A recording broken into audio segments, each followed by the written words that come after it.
this state of mind. Hear my heartfelt song, a state of God's grace takers. You're my state of mind. Iowa, my Iowa, you're my home, you're my pride. Iowa, my Iowa, where hearts are proud and true. The spirit of your people runs deep in all you do. Iowa, my Iowa, rich fields and skies of blue. You're the home of all we cherish, and TV9's always there for you.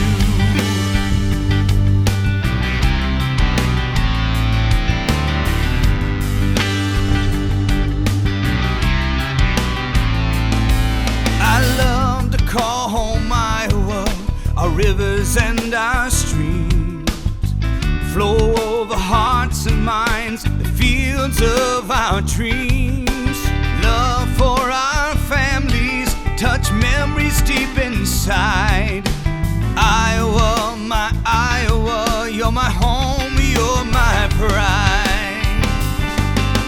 Iowa, my Iowa, where hearts are proud and true. The spirit of your people runs deep in all you do. Iowa, my Iowa, rich fields and skies of blue. You're the home of all we cherish, and TV9's always there for you. Always there for you.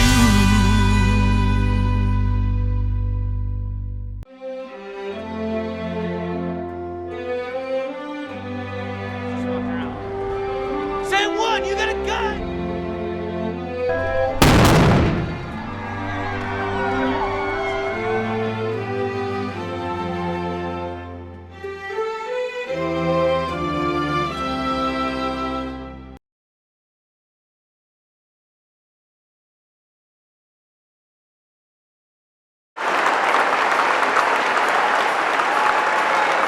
As Iowa National Guard soldiers marched into the arena, family and friends fought their tears and applauded, even though most dreaded this day and this moment. These men and women are heading to a place most Americans will never visit, a place that makes it nearly impossible to see their family and friends, a place where they could make the ultimate sacrifice for their country. It is hard to admit, that we are nervous to go over there. But we're also very proud to do what we can to serve our country. Specialist Christopher Clark's parents struggled to watch their son go off to war. A little bit nervous because of all the deaths over there, but we're just hoping and praying for the best. This is my oldest son, and I'm gonna miss him. I'm gonna really miss him. Excuse me. Granted, I love all of them, and can't wait to see them again as soon as I get back. For many of the families, this isn't the first time they've had to say goodbye to their loved ones. Very hard. I've already sent one son over there. It's still not, you don't get used to it. Well, it's my 4th deployment, so I'm used to it. This is my 2nd one. It doesn't get any easier. Usually, the more you do something, the easier it gets. It doesn't get any easier. During the final minutes before the deployment, troops and family members traded hugs and handshakes. Outside, soldiers shuffled onto buses, while loved ones watched with pride. When the buses finally pulled away, the crowd roared one more time before feelings of sadness, loss, and worry overtook all other emotions. In Cedar Rapids, Mark Geary, KCRG-TV9 News.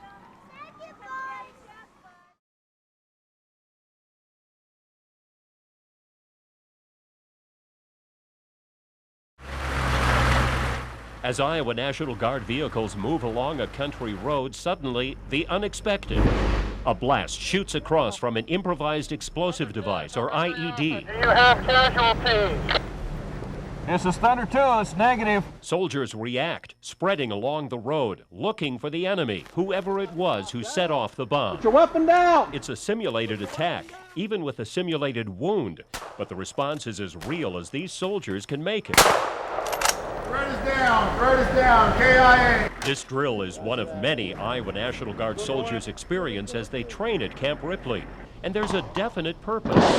Everything that we do is geared towards what we potentially plan on seeing over there. Over there, of course, is Afghanistan. And a good share of what they might see in that country involves the Afghan people themselves. That's why part of this training involves realistic drills. Drills that go far beyond the rifle range.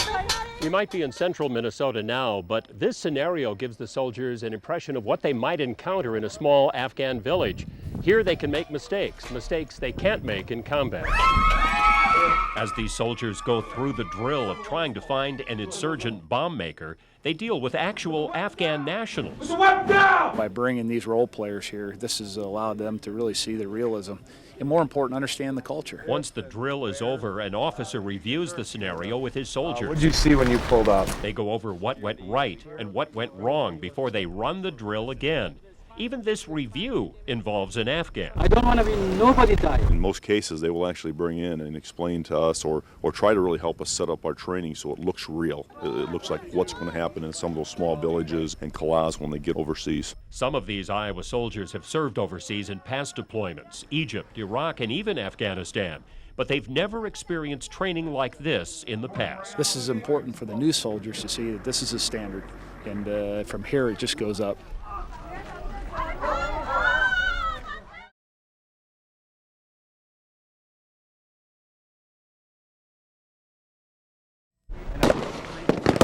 A basic part of soldiering is getting to know your weapon.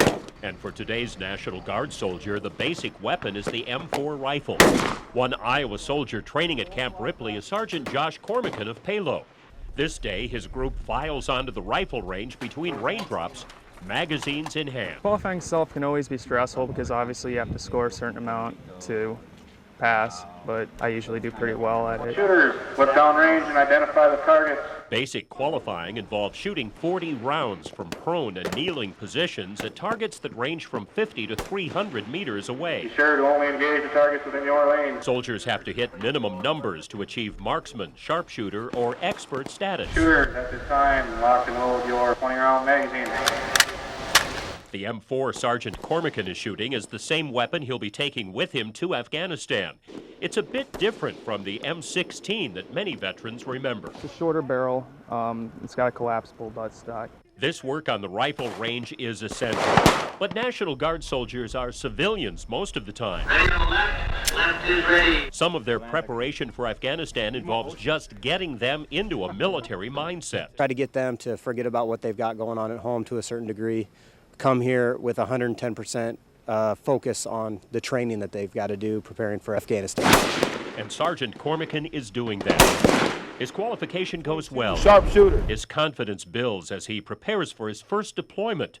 But his confidence includes knowing he'll have other well-prepared Iowa soldiers right beside him. A lot of the guys here have been deployed, and a lot of my leaders have been deployed, so knowing that I have them taking care of me and everyone else taking care of each other as well, I know we'll be all right.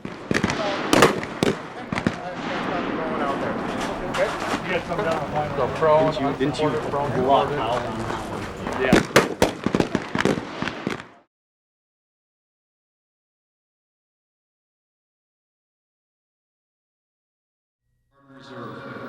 Ladies and gentlemen, good morning and welcome to the send-off ceremony for the Brigade Special Troops Battalion.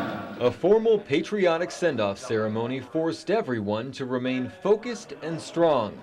Then emotions broke through the moment the service ended and the deployment officially began.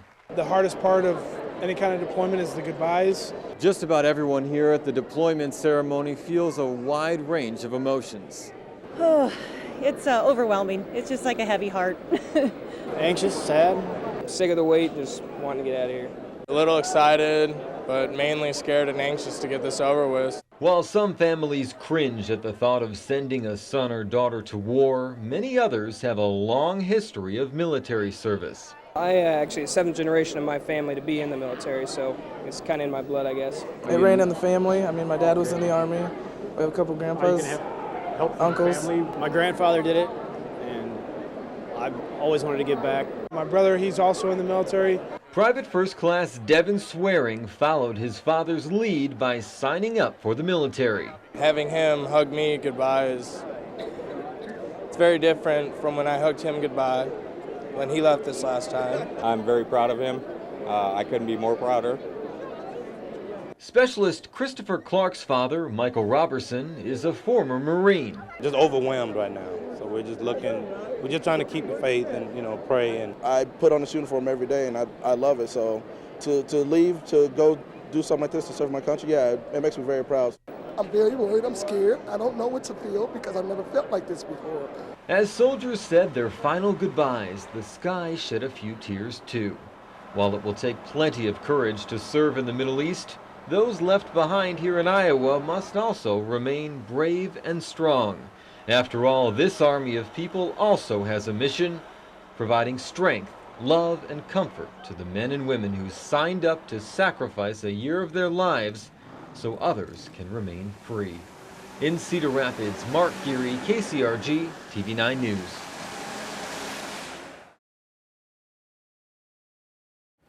In the summer of 2010, about 3,000 Iowa National Guard soldiers said goodbye to their friends and family. They were leaving on a historic mission to Afghanistan, the largest deployment of Iowa National Guard soldiers since World War II. I'm Mark Geary here at the Sullivan Brothers Iowa Veterans Museum to share their stories as part of KCRG-TV9's special, Road to Afghanistan.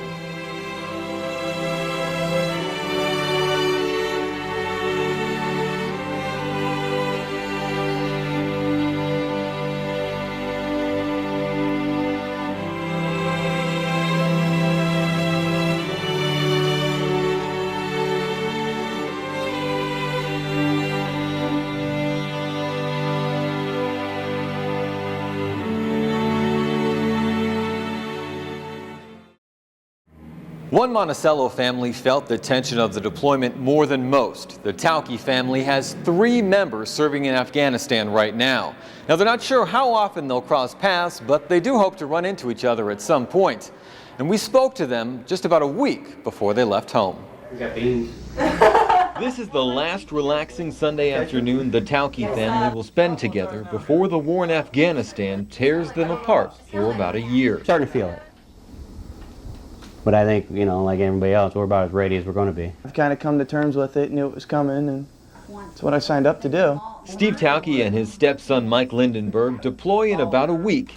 Steve's other son, Steven, is already in Afghanistan. The 3 family members know they'll face a lot of uncertainty in the Middle East. Things change day by day over there. You never know who's doing what, and so you just have to trust in the guys around you. But they're more worried about family members they're leaving behind in Iowa. It's going to be harder on the people back here because nothing's really changed for them except, we're gone. You do get nervous, but you try to not show the guys that you're getting nervous and let them know that we support them. Spending time in a war zone with loved ones could make life a little more comfortable for the soldiers, though. They can tell by looking at me how I feel, what I'm thinking, where, you can bluff a lot of people, but you can't bluff family. Thousands of Iowa families will sacrifice precious time with their loved ones during this deployment, but few will ever understand what it's like to be in this family's situation.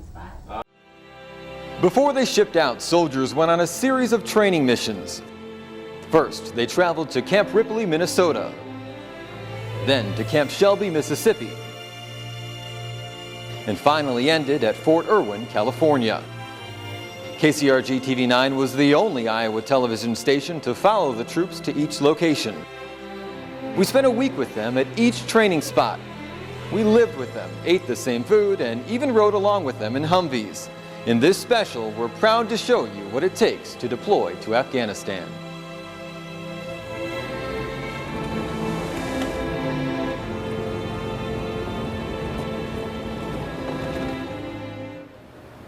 The first stop for Iowa's soldiers was a routine training mission in the middle of Minnesota's wilderness known as Camp Ripley. As we got to know the soldiers a little bit better, we realized they all shared the same mission, and that made them feel like brothers and sisters. While the sun sets and the training day winds down, soldiers search for a way to relax. Specialist Eli Schultz scrubs his stress away every evening. All I ever wanted to do since I was a kid really was be in the military. Now he defends the freedom his 4.5-year-old son enjoys. Evan was born 1 month before Schultz completed a tour of duty in Iraq. This is my first time really leaving him. So, I mean, he was on his way last time. Schultz copes with the separation by making comrades smile. You gotta have something to joke about to break it up. Just about everyone here has a nickname of some sort. This is Protein, we've got Pony, Jaws, and Dirty Dirk. I'm always at the gym pretty much every day. That's pretty much my stress reliever. You can probably guess why Kyle Graber got nicknamed Protein, but the reasoning behind the other guys' nicknames? Well, we can't really go into that on TV. It's crazy. I mean, it's fun. We all get along. We have good times, you know, when we're here. But I think honestly that's what keeps our sanity. Private Jacob Schmitz also leans on a strong support system back at home. He got married last month. A baby is on the way. It's scary to think about it. I don't want to leave my wife, you know, and I won't be able to be there for the birth of my kid. That's something always hard to swallow. By the time these guys reach Afghanistan, they'll be closer than many brothers or families. They'll rely on each other when they miss an anniversary, birthday, or holiday. It's probably the most important bond you need to have because you're going to be, like I said, in combat, and you need to know how each other reacts and how he moves so you don't get killed. As they fight to protect everyone else's rights, these guys must follow strict military rules and procedures every day. They'll sacrifice their time, energy, and even lives to ensure America's freedom never fades. Training at Camp Ripley, Minnesota was part of the Iowa National Guard's annual training regiment they go through every year. But this time it took on a much more serious tone because everyone knew they were headed for Afghanistan. And while soldiers were at Camp Ripley, everyone got well acquainted with their new best friend, their weapon. As soldiers line up for breakfast around 5:30 a.m., few words interrupt the quiet calm. Some will train well beyond midnight. Rifles stay by their side throughout the meal. It's a big issue if you leave it around. It's a sensitive item. Guaranteed when you get overseas, you'll want to have that weapon near you at all times. Back outside, the firearm travels with troops as they shave in the bathroom or use the toilet. It gets the soldiers comfortable with the weapon as being part of their body, basically as another arm. Inside the barracks, other National Guard members prepare to head out on their mission for the day. Of course, no one will leave without their weapon. It's the only thing you have to protect you and all your men. It's probably the most important piece of equipment we have. A few men remain asleep. Protection rests right beside them. You get used to having it everywhere you go. During training exercises, soldiers actually use the rifle. No one ever lets it out of their sight. If you lose it on a mission or something, then the enemy could pick it up and they could use it against us.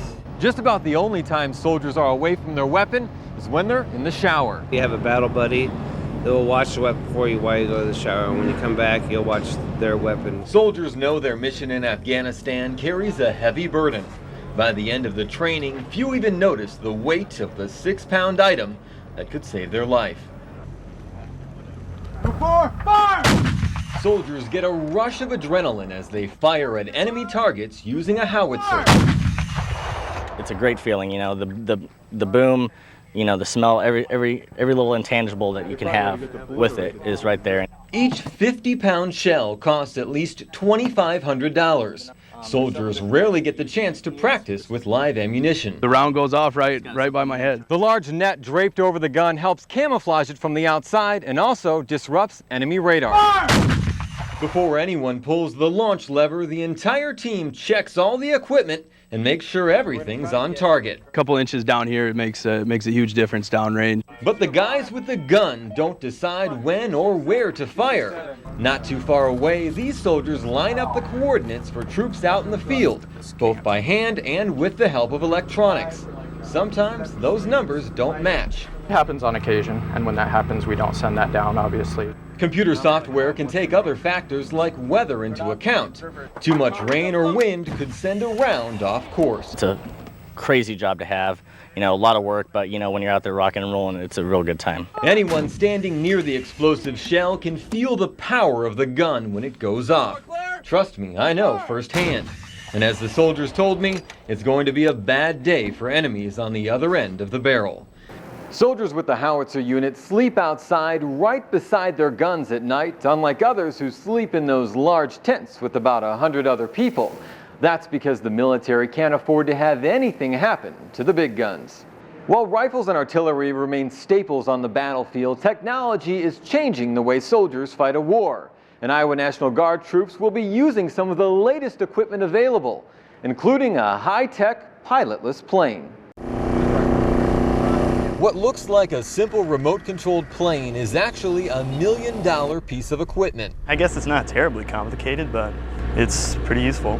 National Guard soldiers spent 4 hours checking, double-checking, and rechecking everything before they launched the flight. There's no room for error when it comes to this system. Finally, the plane blasts off and soars into the sky. A high-tech camera sends back live video as the aircraft reaches speeds up to 90 miles per hour. The footage can be pretty priceless. Make sure there's not bad guys in the area.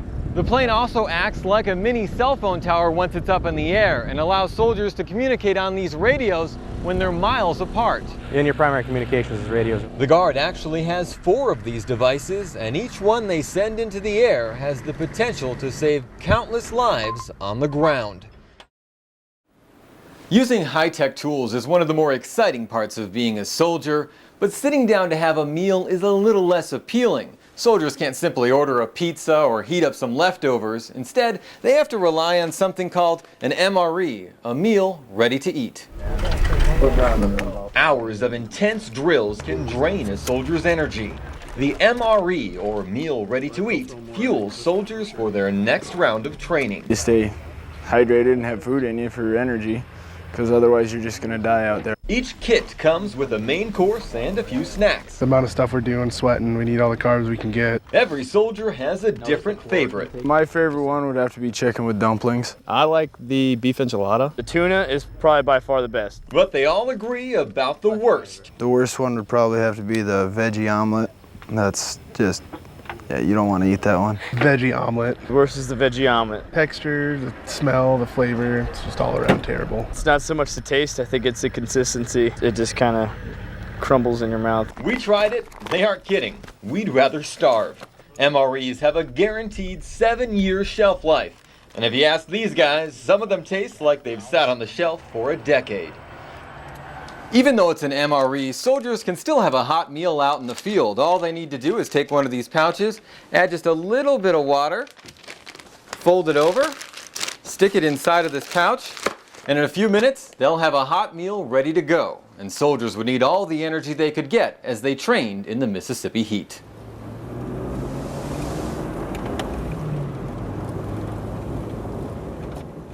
In Afghanistan, Iowa's soldiers will fight more than just insurgents. Dramatic weather changes can really make missions a lot more challenging. Temperatures can rise above 100 degrees and dip below 0.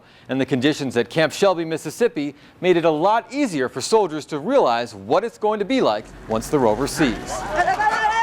Soldiers face unexpected threats every day while training at Camp Shelby, Mississippi. Yet heat is the one enemy they can never seem to avoid. The weather in Mississippi is hot and it is humid. I would much rather be out on the river in Iowa right now. Back in Iowa, people complain when the temperature climbs above 80. 90 degrees actually feels cool in Mississippi this time of year, but add in the humidity and when it's a 90-degree day, it feels like it's about 110. It makes Iowa humidity seem like nothing. And the heat index is over 100 degrees almost every single day. Every soldier has one of these. It's basically a backpack that's full of water, and on the front they've got a tube so they can take a drink. You're pretty much sweating from the time you wake up in the morning and get out there until you're ready to put your head down on a pillow at night. Some fight their fiery foe with a positive attitude and a little liquid ammunition. The harder things are down here, for us the easier things are going to be when we get overseas. Other soldiers wait for the sun's rival to rise to the challenge. Evening exercise has become popular. You just kind of got to do what you got to do. It's something that you get adjusted to. While it's impossible to dodge the enemy at all times, these troops have found a way to avoid getting burned. In Afghanistan, missions will force soldiers to clear out buildings filled with both innocent people and enemies. At Camp Shelby, Mississippi, soldiers got the chance to see what it feels like to make those kinds of split-second life and death decisions. Every soldier took a turn inside what's called the shoot house. Down, whole way right. An intense adrenaline rush overcomes soldiers right before they burst into a room. Inside, they target and kill the enemy. Second nature. I mean, you just go in, you do your job and get out, and then you just deal with consequences after that. A second of hesitation could put troops in danger. That's why they practice this exercise over and over. 3 civilians, room to the right. Looked like I was falling apart first time I tried it. Once you get it down, movement, especially training with the same people, it's a lot easier. But acting too fast could put innocent people in danger. Room right, going in. You never know what environment you're going to get yourself caught up in. The repetition builds confidence and erases fear. To be able to work as a team and have trust is a big thing. It's actually a key thing, because if you can't trust the guy in front of you or the guy behind you, then obviously, you know, it's not going to work out in your favor. It comes to the point where you do it long enough, it's automatic and you just act. Enemy forward. By the time soldiers reach the last room, stress turns into smiles. I thought it was a blast, and it was good training. Roadside bombs are one of the most dangerous threats Iowa's soldiers will face while they're in Afghanistan. Oftentimes they're called IEDs, or improvised explosive devices, and they can be pretty difficult to detect.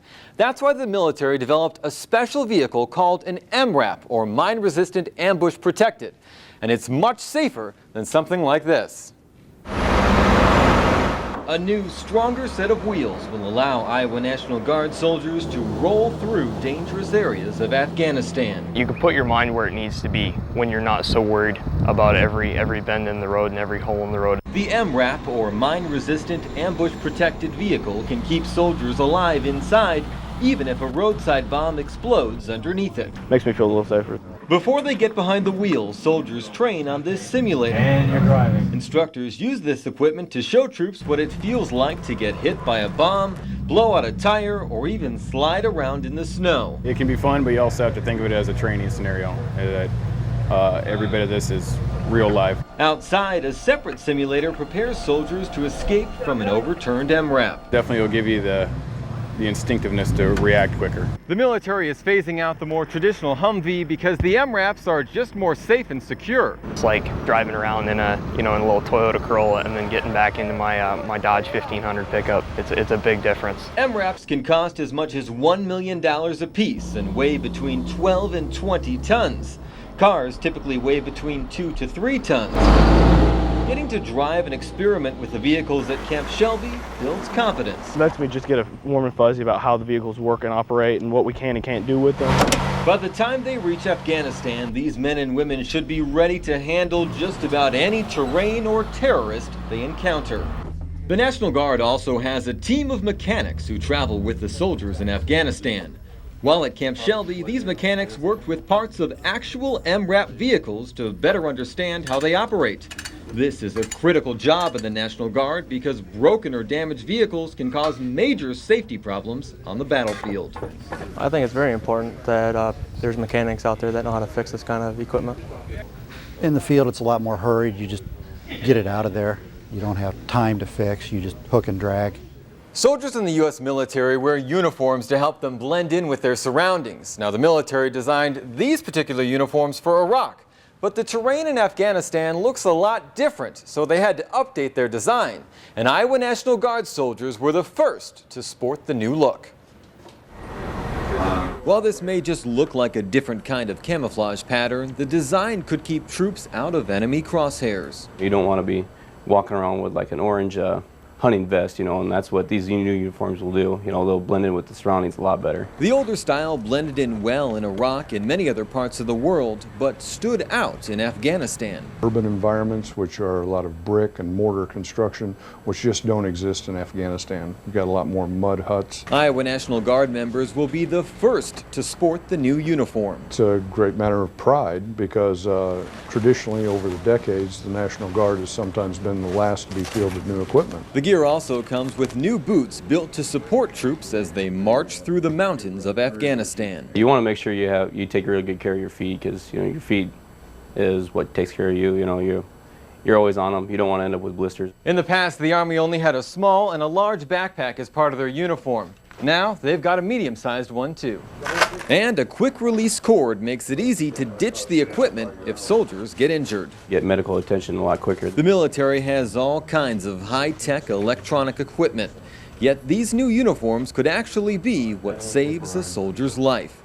All that training under the Mississippi sun makes soldiers hungry at the end of the day, and sometimes they get sick of the military's food and surrender to their sweet tooth instead.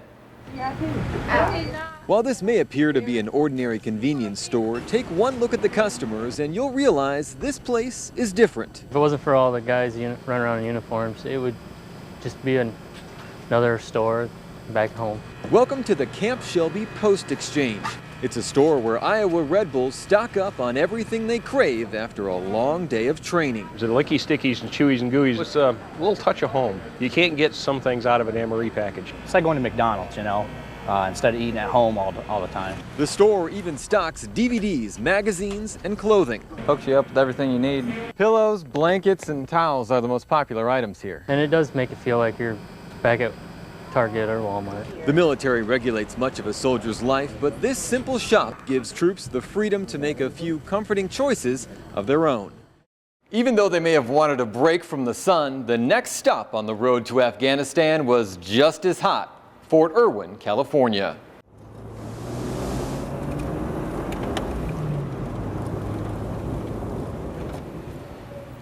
While Iowa National Guard soldiers are in Afghanistan, insurgents can shoot at them, throw grenades, or even use bombs. That's why soldiers trained at the National Training Center at Fort Irwin, California, at a simulated Afghan village. The military often refers to this phase of the training as the Super Bowl because it's just so intense.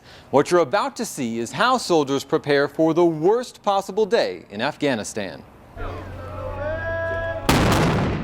Smoke billows into the air, signaling danger to nearby troops.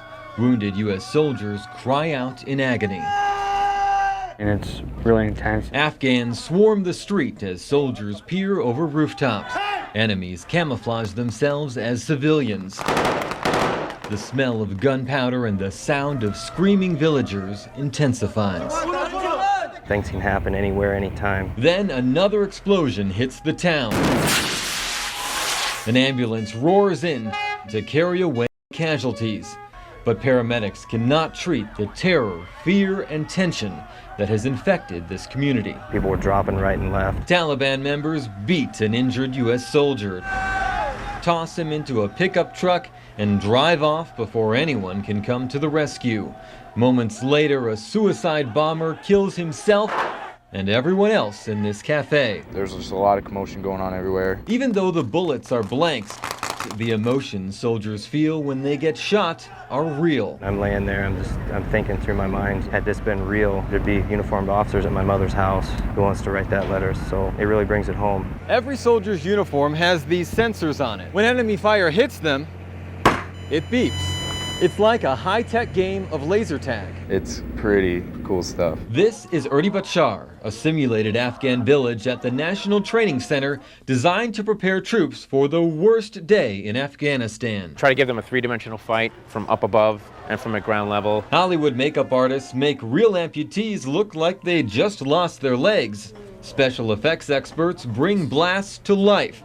Actual Afghan people shout at soldiers using their native language of Pashtun. It's a world awakening. Every soldier should go through that situation. When the troops evacuate all the injured soldiers, the exercise ends. But memories of what happened here will remain with soldiers throughout their deployment and resurface anytime they enter a village in Afghanistan. As an ambulance races into the medical area, soldiers rush to stabilize their wounded comrade. The female soldier lies in pain. The patient may not be able to speak to us, but their body tells us with their vital signs that we get from them on what their body is doing. Medics scramble to position the patient and diagnose the problem. When that patient is right in front of you and they need your care, you're going to know what to do because we've practiced it so many times. Medics have all kinds of drugs out in the field with them, ranging from athlete's foot cream to aspirin. Try to just think about what I need to focus on is the injuries and what treatments I need to provide. Staff Sergeant Laura Schultz volunteered to be the patient for this training exercise. Respiration 16. Her veins are tiny, which makes the scenario tougher for her fellow medics. It's really easy to get a stick if somebody's got a big juicy vein, so I kind of like to let them practice on me. Once everyone discovers Schultz's leg needs help, One crew treats the injury while another checks for vital signs. Try to mimic as real life as we can so we get that full effect so that when we do get into country, we can really perform at our peak best. You have to be calm. You know what you're doing. You just have to fall back on that training. Minutes later, medics stabilize the patient and leave her with a good feeling. I am really confident that if I did have an injury that I would be okay in these hands. By building this kind of trust in training, real-life injuries won't faze these soldiers on the battlefield. Of course, soldiers trained for their missions together, but they also slept in cots just like this, right beside each other, oftentimes with 100 other people in the same large tent. They ate every meal together, shared community restrooms, and had absolutely no privacy. A break from the vigorous training at Fort Irwin does not mean soldiers get a break from each other. They'll spend an entire year living together in close quarters with little or no privacy. Sometimes they irritate you, but for the most part, I mean, everyone's just getting really close. You can't help but get close. By becoming battle buddies and doing the best they can with the cards they're dealt, soldiers create a family. We're all brothers. We all look after each other. You know, we know when someone's not feeling right or not, feeling the best, or we know when someone's missing home. Just like any siblings, sometimes these guys like to sit out the hand and spend some time alone. I pass the time a lot by writing and by reading if I can, or listen to my iPod. I don't really like reading, but I am getting close to finishing my first book in about 6 years. Each person kind of has their own degree to which they need to be by themselves, and people who really need to be by themselves a lot either kind of stay up late or maybe go for a long run by themselves. While it might seem like you have to leave the base to get a break from the military, some have found a way to get privacy right here in the tent. While training at Fort Irwin, soldiers couldn't use their cell phones or their computers, and the communication cutoff was intentional. The military said it forced everyone to get to know each other a little bit better. Now, when you train 3,000 people to do anything, you're going to produce plenty of trash. In the past, the military would take this kind of stuff and just toss it in the landfill. But at Fort Irwin, there's now a new emphasis on recycling. Anytime you have 3,000 men and women living and working together, you're going to end up with a lot of garbage. Out in the Mojave Desert, soldiers pick up bags of trash several times a day. We have to obviously pick up anything that we bring in, which bring in and take out. We try to leave the area cleaner than what we left it. Everyone here follows a simple rule to keep the desert free of debris. If it doesn't grow, pick it up, aside from rocks. Later, Fort Irwin staff members sort through all the trash by hand and recycle as much as possible. Of course, the military also recycles tires and oil. They all try and make it as easy as possible, so it's not a hassle. Each time specialist Jonathan Pickering uses the Freon recovery machine, it filters the chemical and allows the military to reuse the Freon. The process saves money and time. I can multitask. I can set the machine to do what I want it to do, and I can walk away and finish working on whatever else I'm working on at the time. This new focus on the environment is quite a change for longtime members of the military. We didn't recycle anything. It wasn't uncommon to see people spill oil on the ground and just let it sit, dump oil even in the ground. Now recycling has become a requirement, and soldiers consider guarding the earth as just another part of their mission. By the time the troops arrived at Fort Irwin, the reality of war was starting to hit everyone. They had already gone through training at Camp Ripley and Camp Shelby, but at that point, Afghanistan still seemed so far away. Now, we spoke to soldiers near the end of their time at Fort Irwin about what was going through their mind as they were about to board a plane to Afghanistan, a place about 7,000 miles away from Iowa. The mountains of the Mojave Desert act as a beautiful backdrop for the National Guard's most intense and final round of training. The mountains are awesome because, I mean, we wake up and that's our view every day. So that's pretty sweet to look at. It's not like Iowa where you see a lot of green around. So it's kind of different, but it's kind of fun and challenging too at the same time. One of the best ways to prepare for war is to train in a place that mimics where you're getting deployed. Elevation, lack of oxygen up in the mountains, you really can feel the burn on your muscles. Overall, our training has taught us some, but not everything we're actually going to need to know. Soldiers who have already been deployed to the Middle East say they try to help those who haven't so they can all get ready to live in a place like this. Try to tell people, hey, this is what you can expect, this is how things are going to go. can't really prepare for real bullets, and to be ready for it is pretty hard. Everyone knows they're about to enter a dangerous place. The reality of war is only weeks away. Yeah, I'm nervous, but I'm confident in myself and others that are with me that we'll be fine. Everybody goes through the fear together, and we all at times have to talk about it just to get it out in the open. Scenic mountains and clear skies give soldiers a sense of peace and calm throughout the training. But once they arrive in Afghanistan, similar scenery will act as a hiding place for enemies. We spent about 3 weeks with Iowa National Guard soldiers all over the country, and during that time we got to know them pretty well. This is a very historic mission, as we said, the largest deployment since World War II. And one of the things we noticed is that back in World War II, the image of women people had often involved Rosie the Riveter. But now all that's changed. About 200 women are part of this deployment. Blessed be God, Father, Son, and Holy Spirit. Belief in a higher power called Martha Kester to become the Iowa National Guard's first female chaplain. I don't see myself as a woman chaplain, I see myself as a chaplain. I don't see my soldiers as male soldiers and female soldiers. I see them as my soldiers. Kester preached to about 20 soldiers on this Sunday evening. Most were women. Things are rough for females. They don't make it easy, and you know, when we know that we have that support system there, it makes it that much easier for us to go about our business. Just about the only difference right now is that females can't fight on the front line, and they also have to stay in separate barracks. Being a smaller stature than a lot of the males, it's generally harder for me to do certain things, but you get it done one way or another. Many women faced a lot of questions from friends and loved ones when they signed up to serve. A female in the military? You're gonna be a combat medic? What? So, I mean, they didn't think I could do it, so kind of proving them wrong. I feel like we have to prove ourselves more. Fire line is now ready. Commence fire! Out on the firing range, women take aim side by side with the men. No one lets gender get in the way. Really, they're just soldiers. I think we've gotten past whether somebody is female or male or what race or creed or anything. To me, they're just soldiers. Even so, on this deployment, men outnumber women 15 to 1. You take away the sin of the world. These ladies have faith, though, that will change someday. Many of the soldiers are either in college or about to head to college, and one of the benefits of enlisting in the military is they help pay for your tuition. Now, you might think getting deployed would delay your graduation a bit, but we found some soldiers who found a way to train for war and battle the books. Soldiers on this National Guard deployment learn life lessons every day. Specialist Emily Keating also studies more traditional subjects.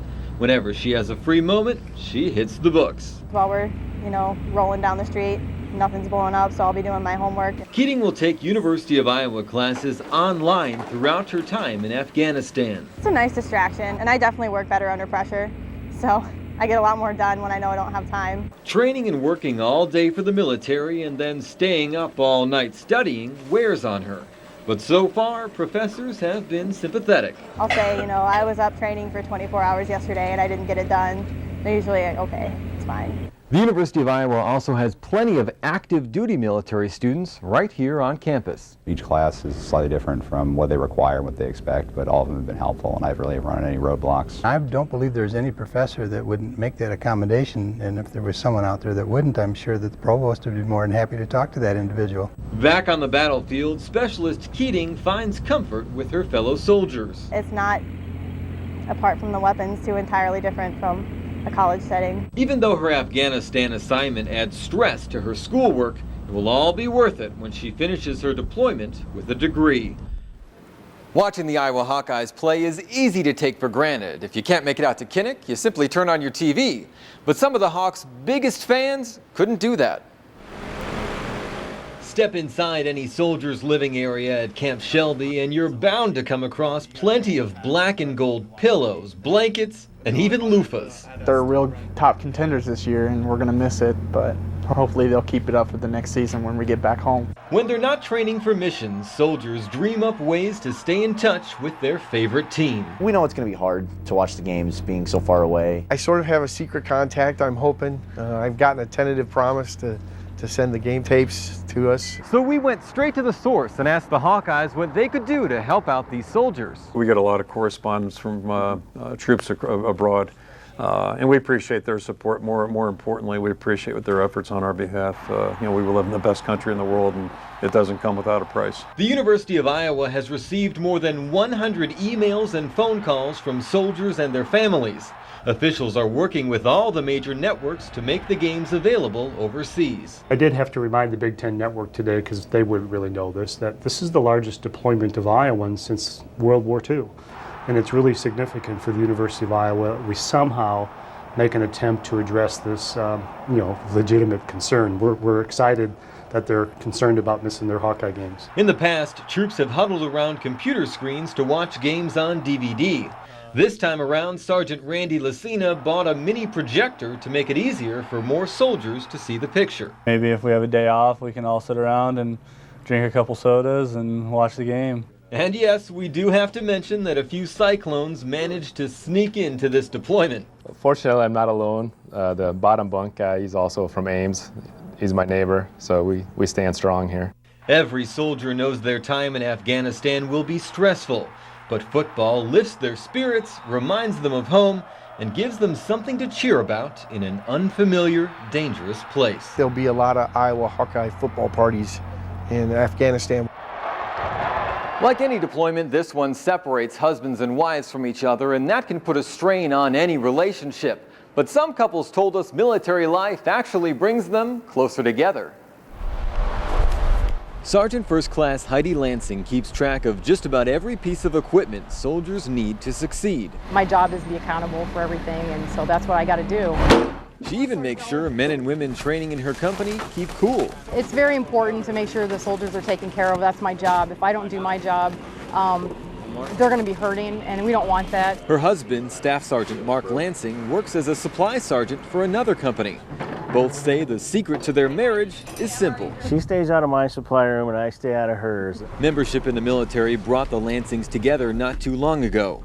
Later this year, they'll deploy to Afghanistan without fear. We're pretty strong. We'll come out of it together. Even though they're both at Camp Shelby right now, they can't spend much time with each other. We're probably the busiest people in the company, so we're constantly running. So chances for us to get together are slim to none. When the Lansings do see each other, they run errands and lean on each other for strength. Even the little bit of time that we get to spend together, I don't take it for granted. It's a complete mood changer, I guess is what you call it. It is that little break where we get a vent to somebody other than people in our unit, just kind of relax a little bit. Back home, they have 5 children from previous marriages. Leaving them behind wasn't easy. It's pretty tough. I'm going to be worrying about them, are they okay? Putting your boots on the ground in a dangerous country comes with plenty of risk, but the Lansings consider this an adventure that will strengthen their marriage. When troops enter a war zone, computer experts like Staff Sergeant Sean Swizer keep track of missions and make sure no one gets lost or left behind. It can be a little stressful at times, but it's a job that I love. Staff Sergeant Swizer also has another job, keeping tabs on his family back here in Iowa. Hopefully he won't be out on the front lines. He should be in a pretty safe area. Jessica and Sean Swizer got married in May, 1 month before Sean got deployed. It's been pretty stressful. It's something that's difficult to take in. The couple actually planned to travel to the Middle East together. Sergeant Jessica Swizer has served in the National Guard for the past 7 years. She's a medic. For the longest time, I was like, wow, I might be going to Afghanistan. Okay, cool. I haven't been there yet. Then plans to go to Afghanistan got interrupted. I always wanted a family, and I really feel like this is a good direction that God's telling us, this is time. Both hope Sean can temporarily come home to be there for Jessica's Christmas Eve due date. She teases her husband about the baby all the time. As long as you get here by the 31st of December, I'll stand on my head if I need to, to keep the baby in, because I want to really be able to crush your hand as I push your child out. In the meantime, the couple's shared military background helps them stay connected. We're both military. We understand the system, so it's going okay. There's some speed bumps here and there, but overall, I think we're handling it very well. Even though Jessica loves spending time with Whiskey, Kabuki, and the baby, part of her feels a little jealous of her husband. When he gets over there and seeing some of the pictures he sends home, I probably will be a little bit, especially with a newborn screaming in my ear. Sean also misses his life back in Iowa, but they both can't wait to raise their child together after the Afghanistan mission is over. Perhaps one of the most difficult parts of this whole deployment is spending so much time away from friends and family, while phone calls, emails, and letters act as band-aids for this gaping wound caused by the separation. Every soldier and every family handles the situation differently. Specialist Kevin Riley has formed a bond with his fellow soldiers that feels like family. But these guys will never replace the family that raised him. Holidays make the separation even tougher. My birthday falls right around Thanksgiving too, so that just makes Thanksgiving's really rough because, I mean, I've only spent like 2 birthdays away from my mom and dad. Back in Iowa, Riley's parents, brother, and sister think about him every minute of the day. I kind of feel like as much as, you know, I've got a son missing, I have a really good friend that's missing. My mom, she's like my voice of reason. Whenever I have issues, she's always the one I go to, and not being able to call and talk to her is really kind of rough.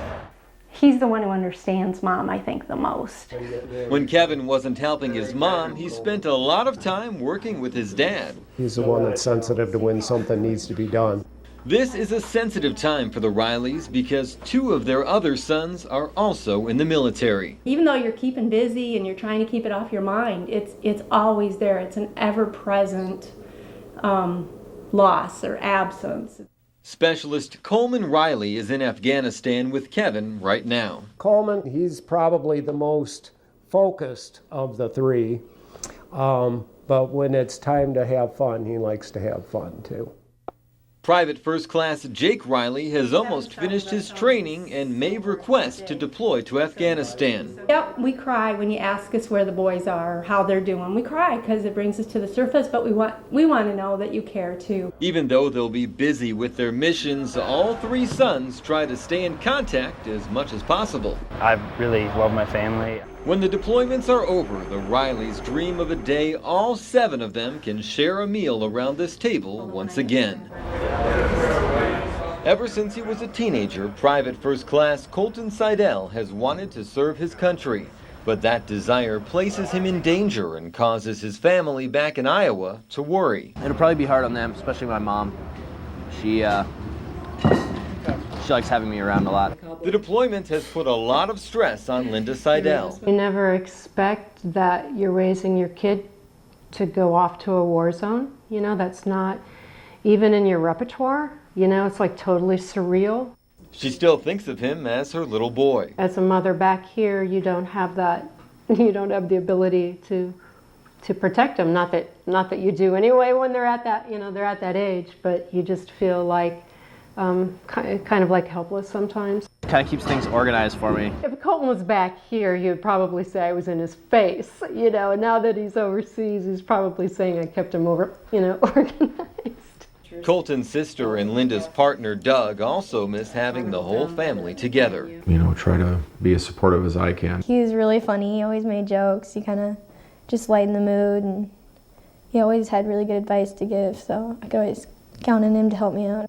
Lee has always had a special bond with his son. Every photo he sees of Colton brings a smile to his face. He's taken a big step for this country, and it's something to be proud of. Certainly scary, but something to be proud of. Me and my dad are actually pretty close, like friends. We hang out a lot and do a lot of stuff, like work on cars. The thing that scares me the most is I'm afraid that he is going to step up when they need someone to step up or when something goes wrong. The dangers of the mission have been on everyone's mind. Just knowing that he might not come back. While it's hard to celebrate the holidays without Colton, everyone says being apart from him every day is much tougher. You can't really prepare yourself for that kind of a hole. It just happens, and you just have to accept that it's there. Hey Colton, we all miss you, and we support you, and we love you. Ask any soldier and they'll tell you how good it feels to hear from family, friends, or even co-workers. Iowa soldiers have a lot of support back at home, but it takes a long time for mail to get to Afghanistan, and that's why some people started mailing care packages before the first soldiers even left U.S. soil. Treats, snacks, and supplies fill a room at Iowa City's Melrose Meadows Retirement Community. I get a feeling of satisfaction that I'm doing something for these wonderful people that could be our children or our grandchildren. All of these items should bring smiles to the faces of Iowa soldiers when they rip open the boxes in Afghanistan later this year. I'm in tears. Gives me a good feeling. I worry about them, but I think they're ready for it. Many of these women know how valuable care packages are to deployed soldiers because their husbands served in the military decades ago. This has nothing to do with how I feel about the war. This is what I feel about the troops. It's great. This is what we do. That's what we should do, to remember those guys. We forget them sometimes. Understand what they need. And if it's a little loving from home, I hope I help. Highland High School students also pitched in to help. Everyone packed as much stuff as possible into each box. Some even tossed in a few jokes. I want them to send them a few laughs. While it might be easy to take these kinds of items for granted in America, they're like gold in Afghanistan and almost like a hug from back home. Just about every soldier gets the chance to come home to Iowa and spend a few weeks on leave from the military during the deployment. Now, typically, the families know the soldiers on their way, but Sergeant Raymond Ropa had another idea. He hatched a secret plan instead, and he surprised his family just in time for Christmas. As Sergeant Raymond Ropa took his first steps back in Cedar Rapids, it's great to be back. His wife Chris was at home preparing their children to celebrate Christmas without their dad. A family friend picked him up at the airport. To be honest, I could care less if the holiday came, but I have to celebrate it for those two. So, you put up the tree and you do your best. Other than, emails, phone calls, things like that, there hasn't been a lot of communication. That lack of communication made it easier to pull off the surprise. I miss Dad and I really want him to come back. I know there's a little 7-year-old who's been wanting to see his dad pretty bad. I miss him. I thank God that you're safe every day. I can't wait for you to come home. The trip from Afghanistan to Iowa took 4 days and plenty of patience. No sleep, you're just on the go constantly. Waiting in line here, waiting in line there. But Sergeant Ropa couldn't have made the journey without the help of Santa. Should we start sneaking up there? So the man in the red suit got to break the news. This is the hard part. I want to be the one knocking on the door. Moments later, the children realized they got the gift at the top of their Christmas list. Hey guys, how are you? Merry Christmas! Sergeant Ropa got to spend 15 days at home with his family, and it was a Christmas they'll never forget. In the summer of 2011, all of Iowa National Guard soldiers should be back here in Iowa, and their family, friends, and loved ones can't wait to see them again. Thank you so much for watching KCRG-TV9's special report, Road to Afghanistan. We also want to let you know that videographer Dane Furcus came with us on this trip, and he videotaped each of the training sites as well as edited all the stories. In addition to that, photographer Jim Slazarek joined us as well, and he took plenty of images that will stick with us for years to come. And we leave you now with some of Jim's work.